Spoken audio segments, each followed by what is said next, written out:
It was the night before the big presentation, and Sarah was feeling the familiar pangs of nervousness. As the newest member of the marketing team, she had been tasked with delivering a crucial pitch to a skeptical client the following day. Despite her preparation, she couldn't shake the fear of stumbling or failing to captivate the room. Determined to overcome her anxieties, Sarah decided to revisit the wisdom of the ancient Greek philosopher Aristotle. She had learned about his timeless framework for effective communication in her university days and now hoped his insights could guide her to a successful outcome. First, Sarah carefully considered the audience, the client's values, concerns, and communication preferences. She knew she needed to establish her credibility, or ethos, and speak directly to their needs. Next, Sarah crafted her message with a balance of logic, or logos, and emotional appeal, or pathos. She outlined a well-reasoned business case and wove in inspiring stories that would resonate with the client's passion for their industry. As she rehearsed her presentation, Sarah paid close attention to her delivery. She modulated her tone and body language to project confidence and warmth, building a genuine connection with her imagined audience. When the big day arrived, Sarah stepped into the conference room with a newfound sense of purpose. She began by establishing her expertise and trustworthiness, putting the clients at ease. Her arguments were airtight, her data irrefutable. But it was her ability to tap into the emotional drivers of the decision-makers that truly captivated the room. By the time Sarah wrapped up her presentation, the clients were visibly impressed. They praised her for her clarity, poise, and ability to speak directly to their needs. As she shook their hands, Sarah felt a surge of pride. Aristotle's timeless wisdom had carried her to triumph.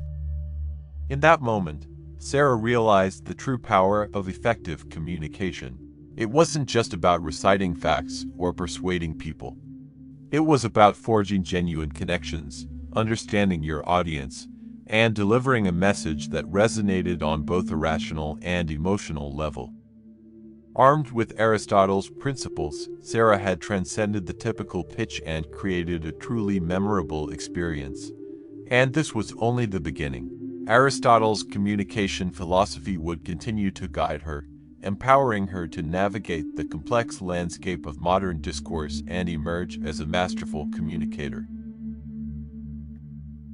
You too, like Sarah, can have effective communication with anyone if you imbibe Aristotle's tripartite framework of persuasion, ethos, pathos, and logos. These three interrelated elements form the foundation for crafting compelling and influential messages, whether in public speaking, interpersonal dialogue, or written discourse. By embracing and applying these principles, communicators can enhance their ability to inform, persuade, and inspire, ultimately contributing to the betterment of individuals, organizations, and society as a whole. To recap, don't forget to use the ethos principle. This principle talks about using ethical appeal, i.e. the speaker's character and credibility. Aristotle believed that an audience is more likely to be persuaded by a communicator who is perceived as trustworthy, knowledgeable, and virtuous. In other words, ethos is about building your credibility and authority on a given topic. To establish ethos, Aristotle advised communicators to demonstrate their expertise, integrity, and goodwill towards the audience. This could involve highlighting one's relevant experience, citing credible sources, and conveying a sincere concern for the audience's well-being. By cultivating a strong ethos, the speaker can create an environment of trust and receptiveness, making the audience more amenable to the message. In the modern context, ethos is particularly important in an age of information overload and widespread skepticism towards public figures. Establishing a robust ethos helps to cut through the noise and position the communicator as a reliable, trustworthy source worthy of the audience's attention and consideration. Aside that, you also need to know how to use the pathos. This principle appeals to the emotions of the audience. It focuses on the audience's emotions and feelings. Aristotle recognized that humans are inherently emotional beings, and that effective communication must engage not only the intellect but also the heart. By tapping into the audience's emotions, a communicator can create a deeper, more visceral connection, making the message more memorable and impactful. Aristotle advised leveraging a range of emotional appeals, such as evoking feelings of pride, anger, fear, or compassion, depending on the desired response.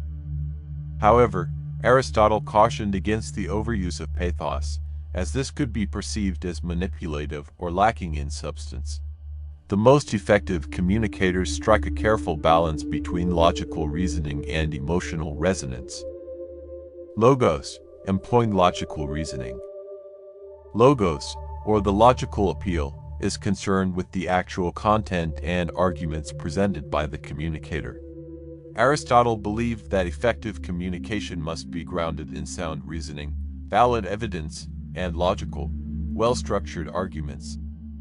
By deploying logos, the communicator can appeal to the audience's intellect, providing a robust, rational foundation for their message.